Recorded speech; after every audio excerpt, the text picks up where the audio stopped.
Hendaklah kamu kuat di dalam Tuhan. Karena perjuangan kita bukanlah melawan darah dan daging, tapi melawan penguasa gelap dan roh-roh jahat di udara.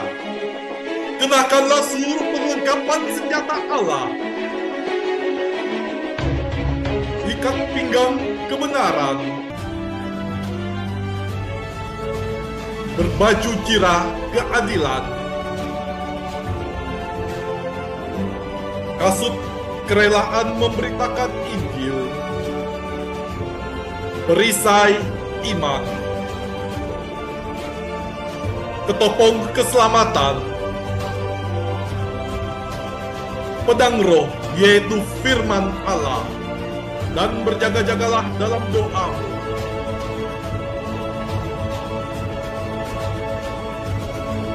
Legion of Jesus memberitakan kabar baik kepada semua orang. Shalom saudaraku, jumpa lagi dengan saya Fabian Seko dalam channel Legion of Jesus memberitakan kabar baik bagi semua orang. Nah saudaraku, di dalam pertemuan ketiga dengan subtema aksi puasa pembangunan minggu ketiga, yaitu pertobatan ekologis dan gaya hidup yang diambil dari Kejadian 1 ayat 24 sampai dengan 28. Dalam pertemuan ketiga ini ada sebuah pertanyaan. Bagaimana kondisi lingkungan hidup kita saat ini?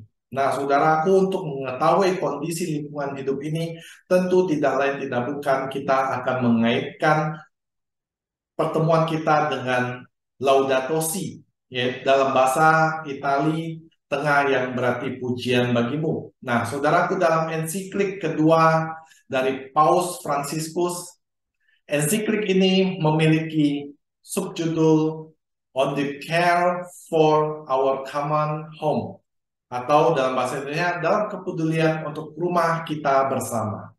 Saudaraku, dalam ensiklik ini Paus mengkritik konsumerisme dan juga pembangunan yang tak terkendali, menyesalkan terjadinya kerusakan lingkungan dan juga pemanasan global, serta mengajak Anda dan saya di seluruh dunia untuk mengambil aksi global yang terpadu dan segera. Nah, Paus Fransiskus menyebutkan secara umum terdapat beberapa masalah ekologis dewasa ini.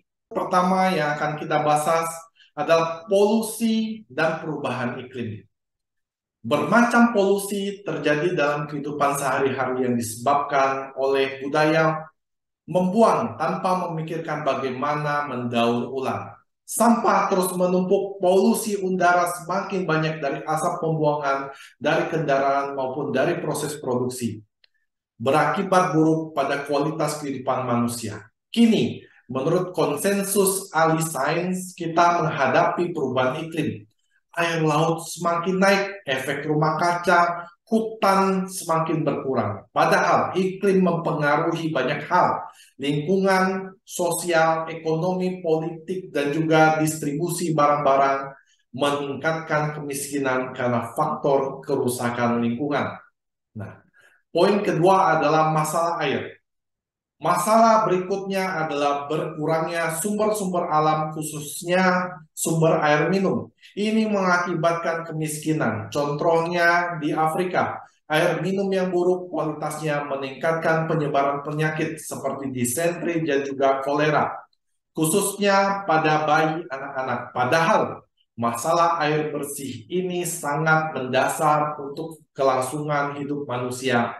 Karena itu, kekurangan ketersediaan air harus segera diatasi. Yang ketiga, kehilangan keragaman makhluk hidup. Saudaraku, berkurangnya hutan memberi pengaruh pada kekurangan sumber daya alam untuk makanan, obat, dan juga kegunaan lainnya. Demikian pula dengan punahnya jenis hewan dan burung tertentu, yang tentu memberi pengaruh pada keseimbangan alam. Pembangunan jalan, waduk, pabrik, daerah padat penduduk membuat binatang-binatang tidak dapat lagi hidup dengan bebas.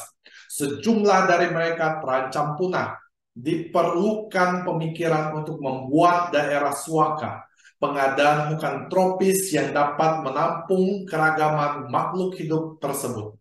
Demikian juga halnya dengan lautan. perlu dijaga dari cara-cara penangkapan ikan yang dapat merusak laut itu sendiri. Diperlukan dana yang lebih besar untuk penyelidikan ekosistem, untuk lebih memahami bagaimana mendayagunakan dengan analisa beragam faktor penentu yang berhubungan dengan perubahan lingkungan tersebut.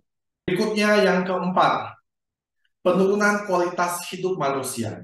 Penurunan faktor populasi, kekurangan daerah hijau dan sebagainya mengakibatkan penurunan kualitas hidup manusia dan bahkan mengakibatkan meningkatnya faktor kejahatan manusia. Media memainkan peran yang untuk mengkomunikasikan keprihatinan ini, untuk bersama-sama menumbuhkan budaya peduli lingkungan hidup. Nah, yang kelima adalah kesenjangan global.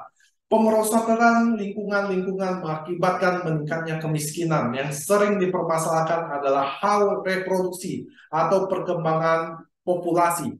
Padahal di sisi lain ada sikap konsumerisme ekstrim secara global, sepertiga makanan yang diproduksi akhirnya dibuang. Faktor pemanasan di negara-negara maju memberi efek negatif pada negara-negara miskin.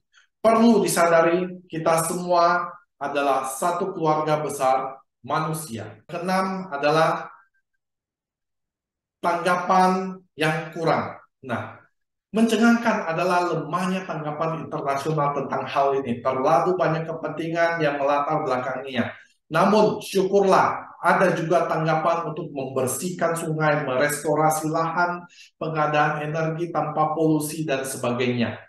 Hal ini tidak menyelesaikan permasalahan secara global, tetapi sudah menunjukkan keterlibatan sejumlah orang untuk memberikan kontribusi yang positif. Yang ketujuh adalah beragam pendapat. Terdapat bermacam pandangan terkait pendekatan, pemikiran, dan juga solusi tentang hal masalah lingkungan hidup ini. Diperlukan dialog untuk mencapai solusi yang komprehensif. Gereja mengajak semua untuk melihat dengan jujur perlunya perbaikan lingkungan hidup agar permasalahan ini teratasi. Nah, saudaraku, demikian ensiklik dari Paus Fransiskus Laudato Si mengenai lingkungan hidup. Terima kasih saudara, Anda sudah mengikuti channel ini. Jika Anda merasa channel ini menambah pengetahuan Anda, memberkati Anda boleh silakan subscribe, like, dan juga komen, dan juga Anda bolehkan bagikan kepada semua orang agar channel ini menjadi berkat bagi banyak orang dan juga bisa memberitakan kabar baik kepada semua orang. Terima kasih saudaraku, Tuhan Yesus memberkati Anda dan juga saya. Bye-bye.